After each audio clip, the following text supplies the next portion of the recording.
अरे अब का तू कर बे सिपहिया, लो गांधी जी के राज। जी हाँ, ये उस दौर का गाना है जब 1947 में हमारा देश अंग्रेज़ों से आज़ाद हुआ। तो ये उनको गाना गाकर चिढ़ाया जाता था कि तुमने बहुत जुल्म कर ली, जुल्म की इंतहा हो गई, अब गांधी जी की राज आ गया, यानी कि देश आज़ाद हो गया है, अब आप वो जुल्म नहीं कर पाओगे। और फिर से मंडल वर्सेस कमंडल की राजनीति जो 1990 में लगभग अपने चरम पे पहुंचा, और वहां से शुरुआत होती है। बिहार में लालू यादव की सरकार 10 मार्च 1990 को बनती है।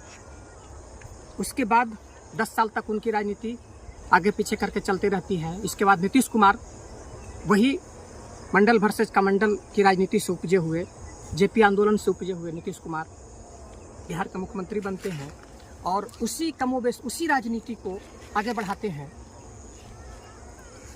कर्पूरी और लोहिया के सपनों का भारत के दिशा में आगे बढ़ते हैं। लेकिन अब 2025 से 30 फिर एक बार नीतीश कुमार कंप्लीट नहीं हो पाया और नीतीश कुमार फिर से एक बार मंडल वर्सेस कमंडल की जो राजनीति थी 1990 में जो शुरुआत हुई थी वो 2025 गिरते पड़ते लड़खड़ाते हुए कंप्लीट करके और 2026 में आखिर इन्होंने दम तोड़ दिया। अब आगे से यहाँ की जो राजनीति है वो किस करवट बैठती है। हालांकि इसकी शुरुआत आप वर्ल्ड राजनीति से देख सकते हैं कि वो दौर था जब 18वीं शताब्दी में औद्योगिक क्रांति की शुरुआत हुई और इसके बाद पूंजीपतियों का वर्चस्व दुनिया में बढ़ता है। फिर धीरे धीरे एक सामाजिक पुरोधाओं की उत्पत्ति होती है, सामाजिक क्रांति होते हैं।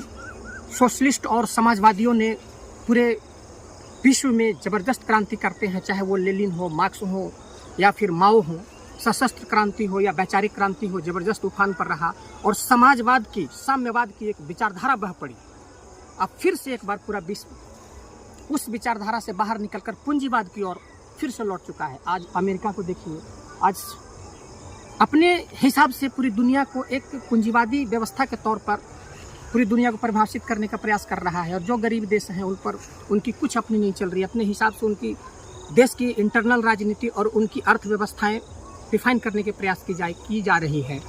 तो इसलिए अब ये बहुत अपेक्षा करना ये संभव अब नहीं है कि अब आप मंडल वर्सेस कमंडल की जो राजनीति है, अब वो मंडल की जो राजनीति है, यानी कि जो पिछड़े दबित शोषित को जो हक दिलाने की जो बात उठाने वाले जो लोग थे, ऐसे बुद्धिजीवियों की समाज में अब कमी होती जा रही है।